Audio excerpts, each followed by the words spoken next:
Hello everyone, my name is Wen, and I'll be presenting our work on persistent state machines for recoverable in-memory storage systems.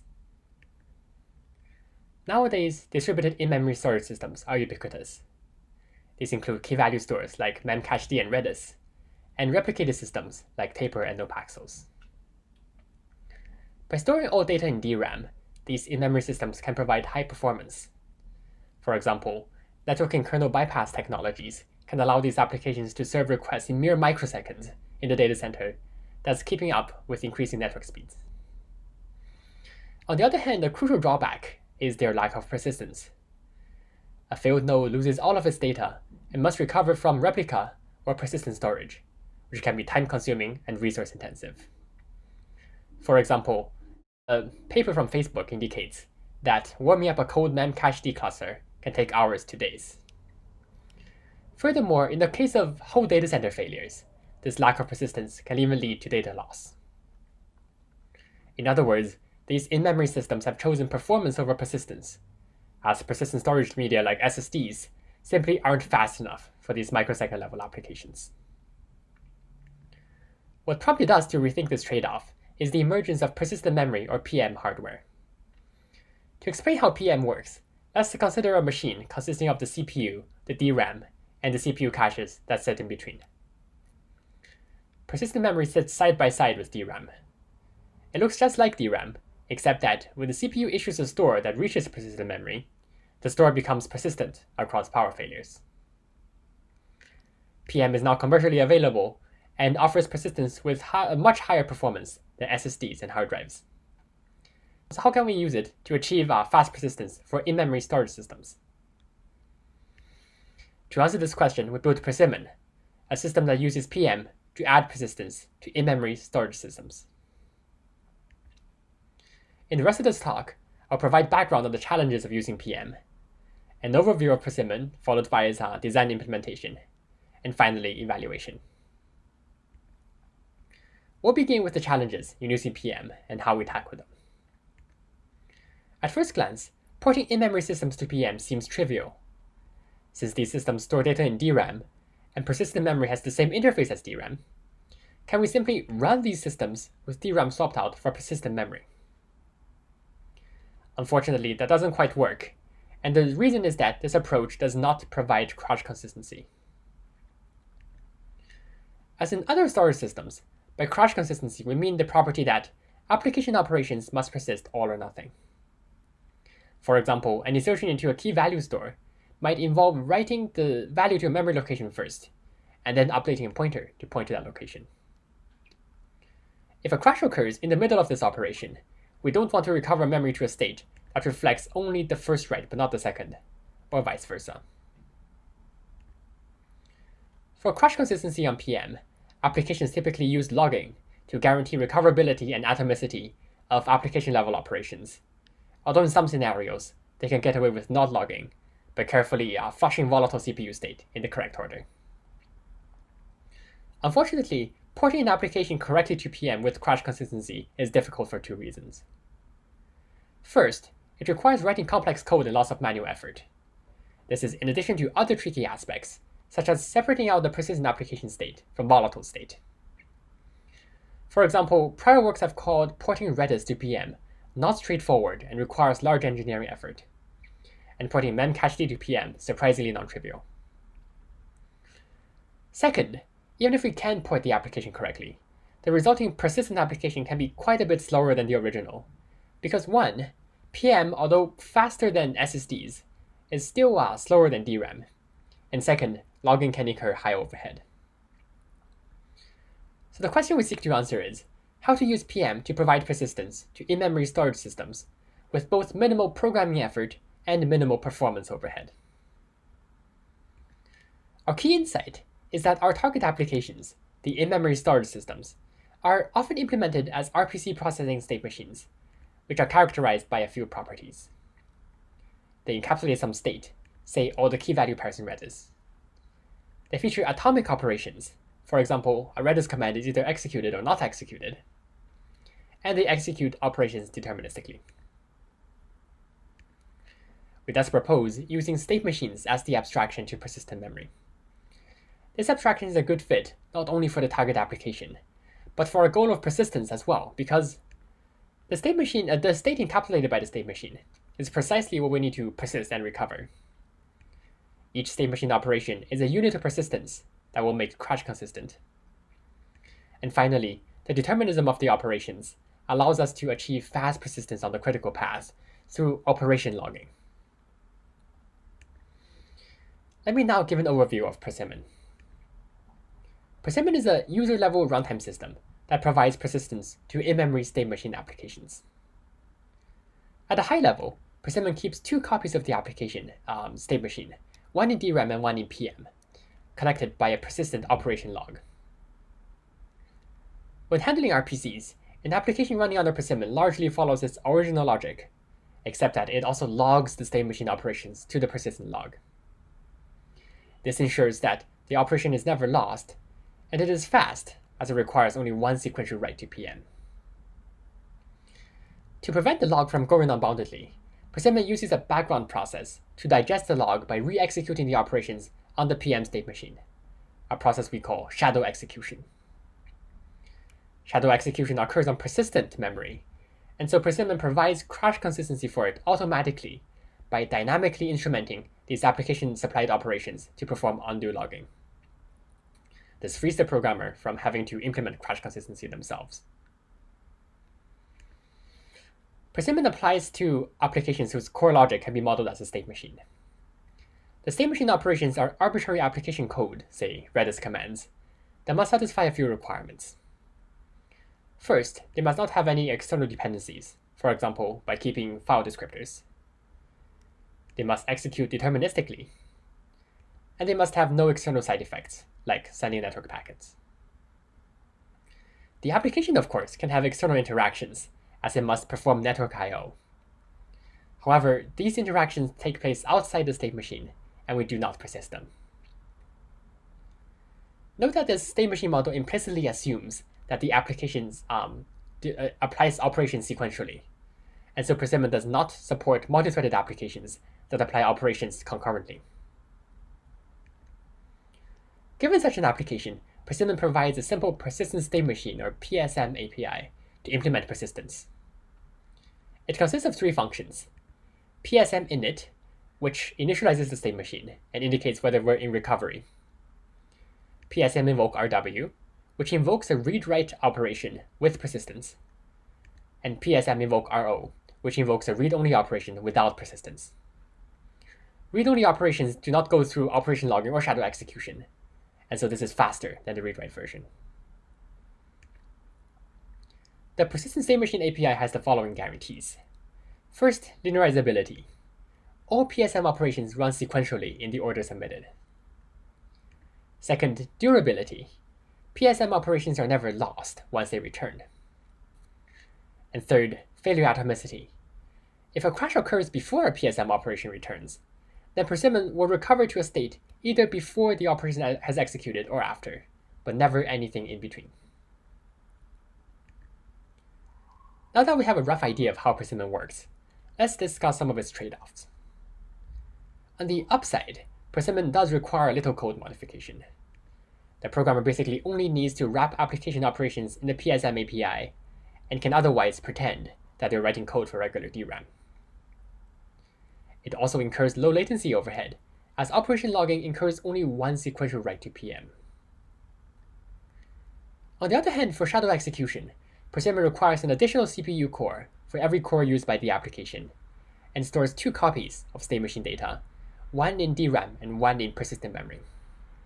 Although we think this is an acceptable trade-off to gain high durability for important applications. And throughput-wise, shadow execution is slower than normal execution because of PM overhead and undo logging overhead. This means that if the workload has a high enough percentage of read-write operations, application throughput will eventually be bottlenecked on shadow execution. However, this is unlikely to be a concern for the many practical workloads that are read-heavy. Let me now expand on Persimmon's design and implementation. An application running under Persimmon is split into two processes: the foreground application process and the background shadow process, each running on a separate CPU core. The Persimmon runtime exists in both processes and maintains the DRAM and PM state machines, as well as the operation log, which also lives in persistent memory. Here we use the blue color to indicate persistent state. When an RPC comes in, the application invokes a PSM operation, which Persimmon executes immediately on the DRAM state machine, and if it is a read-write operation, also inserts it into the operation log. The application can now respond to the RPC. Asynchronously, the shadow process pulls operations from the log and shadow executes them on the PM state machine. The shadow execution occurs on PM and thus requires crash consistency, which we will cover in a little bit. After this, any modifications performed by the shadow executed operation has been persisted in PM, and so the operation can be safely removed from the operation log. Let's now expand on shadow execution and how we make it crash consistent.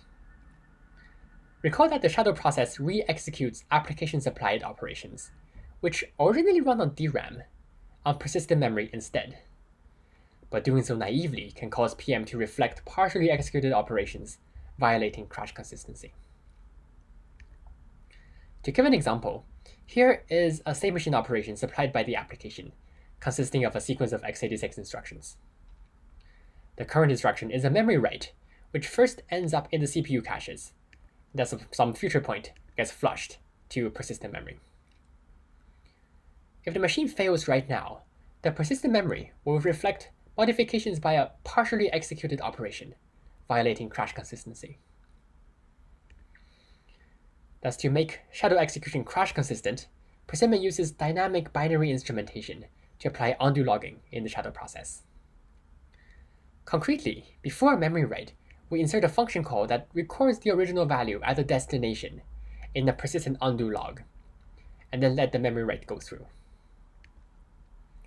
When the entire state machine operation finishes, we make sure that all writes have persisted, and then we can clear the log. On the other hand, if we crash, after we recover, we copy the undo log entries back to their original locations, thus rolling back any partially executed operation. We can now restart the interrupted operation. Undo logging performance is critical for shadow execution throughput, and so we employed several performance optimizations. For example, we undo log in large 32-byte blocks to take advantage of the locality of memory writes. We deduplicate undo log entries, ensuring that each location is logged only once, and so on. Please check out our paper for more details. Relying on the crash consistency of shadow execution, Persimmon recovers an application by first recovering the PM state machine to a consistent state using the undo log. It then shadow executes any remaining operations in the operation log. Now the PM state machine has caught up to the latest state.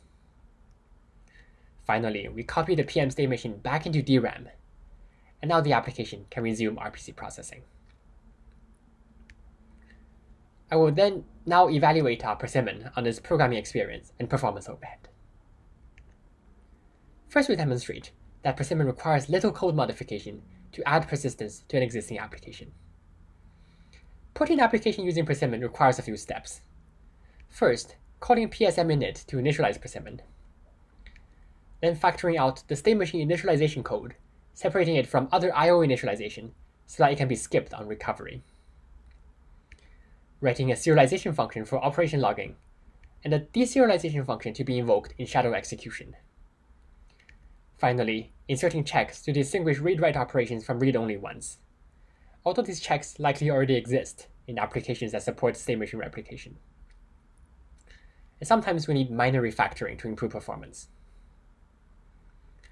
We ported two applications to Persimmon. We have Redis, a popular key-value store, and Taper, a distributed transactional data store. Redis has built-in persistence mechanisms, but we do not use them. For each application, we only needed to modify on the order of 100 lines of code. This includes a roughly 60-line refactoring we did for Taper to remove some usages of protobufs to improve performance. To put these numbers into context, Redis's built-in persistence mechanism consists of roughly 3,000 lines of code. Persimmon is thus able to reduce programming effort significantly. Let's now move on to performance. In this talk, I will only be presenting Redis performance. The paper performance results look similar and can be found in our paper. To measure Redis performance under Persimmon, we have a client machine and a server machine connected by a 100 gig switch. Both machines have 100 gig NICs and dual-socket Intel CPUs. The server also has 3 terabytes of Intel outputting persistent memory in UpDirect mode and 700 gigabytes of DRAM. On the server, we make sure that the Persimmon application process and shadow process are run on separate physical cores, but on the same socket. We ported 2 versions of Redis using Persimmon. The vanilla version, which uses the Linux networking stack and the JE-malloc memory allocator as is recommended, and the higher performance kernel bypass version implemented using the demi-kernel, which uses UDP on DPDK for kernel bypass networking and the Horde memory allocator. To demonstrate Persimmon's overhead on Redis, we use a typical read-write benchmark with 10% rates. We will show the latency and throughput of Redis with no persistence, under Persimmon, and under Redis's built-in logging mechanism called AOF, whose log file we put on the ext4 file system on the same PM. Let's start with vanilla Redis. Here the error bars denote the min and max of 5 runs. We can see that compared to the baseline, the blue bar, Persimmon incurs negligible effect on latency, while AOF incurs a slight overhead. Throughput-wise, again, Persimmon has negligible impact, but AOF incurs a 2.1x degradation. For kernel bypass Redis, we can see that it has much lower baseline latency, on top of which Persimmon incurs a 7% overhead. AOF has slightly worse latency. The baseline throughput here is also higher, on top of which Persimmon incurs a 5% degradation, while AOF offers 3.3x worse throughput. Recall that Persimmon's performance depends on the write ratio of the workload, because read-only operations do not go through persistence. So how does the overhead vary as we vary the write percentage? In these 2 plots for the 2 Redis versions, the x-axis shows the workload write percentage from 0 to 100%, and the y-axis shows peak throughput in million operations per second. As we increase the write percentage, the baseline throughput drops slightly, as writes are inherently a bit slower than reads. Under Persimmon, the throughput starts off dropping steadily until a point where it goes off a cliff. This is around 80% write for Linux and 40% write for kernel bypass. This is when there are enough write operations that the application gets bottlenecked by the background shadow execution. However, both versions can still easily handle the more read-heavy workloads, say 10% write shown here, that are common in practice. Finally, Redis's own logging mechanism offers much lower throughput. Finally, we demonstrate that Persimmon can recover Redis quickly.